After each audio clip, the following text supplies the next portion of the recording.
In my town, time had habits. Shops closed early without explanation, streetlights flickered more often after midnight, and conversations softened whenever someone mentioned the number 222. No one admitted to believing the legend outright, but everyone knew it. It passed between people in half-jokes and unfinished sentences, something you weren't supposed to ask about too directly. The legend said that at exactly 2:22 a.m., you must not look out your window. Not even a glance. Not even a reflection. If you did, something would notice you noticing it. No one ever explained what it was, only that once it knew you could see it, it would never stop looking back. I first heard the legend from my neighbor, an old woman who watered her plants at night and never faced the street. She told me casually, like she was commenting on the weather, that I should keep my curtains closed after midnight. When I asked why, she paused for too long before saying, "Some things walk on schedules." That night, I searched online and found fragments, forum posts that ended abruptly, comments deleted by moderators, threads locked with no explanation. Everyone agreed on the time, 2:22 a.m. Everyone disagreed on what happened if you looked. Some said you'd see nothing. Others said that was worse. That my bedroom window faced the street, a narrow road lined with identical houses and dying trees. During the day it was boring, almost comforting, but at night it felt like a square cut out of reality, a place where darkness pooled unnaturally. I started noticing how often my eyes drifted toward it after midnight, like part of me was waiting.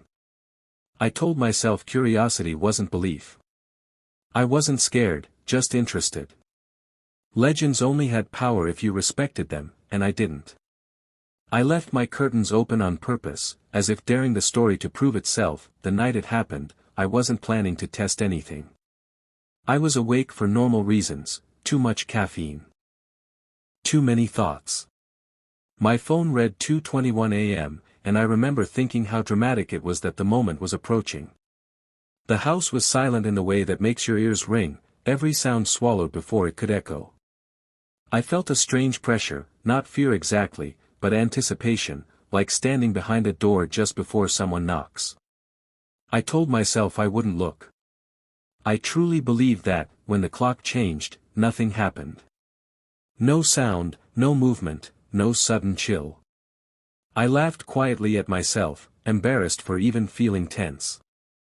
And then I realized I was already looking at the window. Not directly out of it, not at first. I was staring at my reflection in the glass, faint and warped by the darkness beyond. That's when I noticed the reflection was wrong.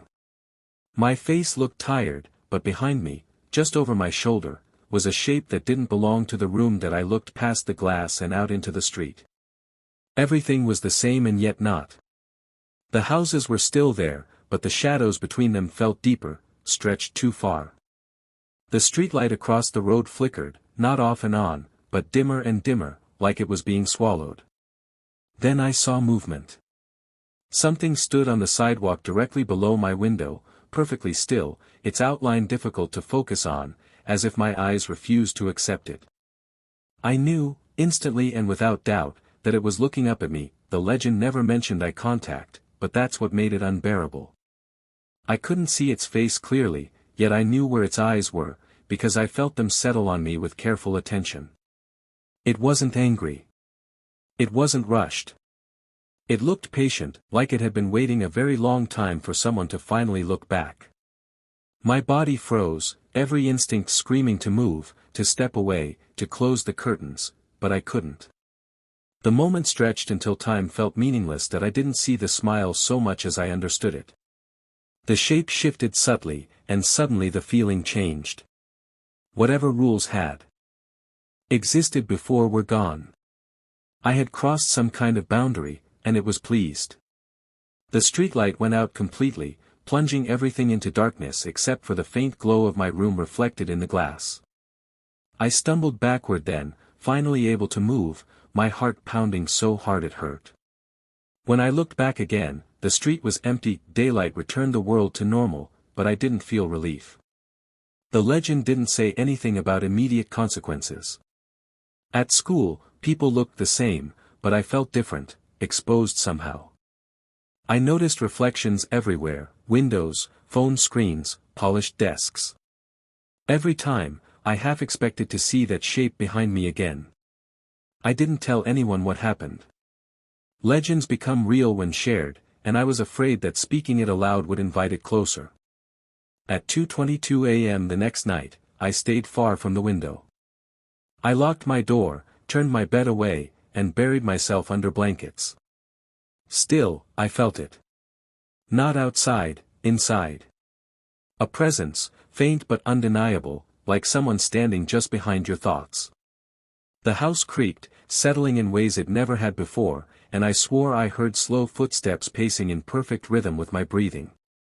When the time passed, the feeling didn't fade. Over the following days, small things changed. My name appeared carved faintly into fogged mirrors. My phone camera malfunctioned, blurring everything except dark corners. At night, I dreamed of streets that folded inward and windows that watched back. I realized then that the legend wasn't a warning, it was a boundary. 2:22 a.m. wasn't when it appeared. It was when it could be acknowledged. By looking, I had taught it how to see me. The old woman across the street disappeared a week later. Her house went dark, plants wilting on the porch, curtains still permanently closed. No police cars came. No one asked questions. It was as if the space she occupied had been quietly erased. That night, I saw a light turn on in her window at exactly 2:22 a.m.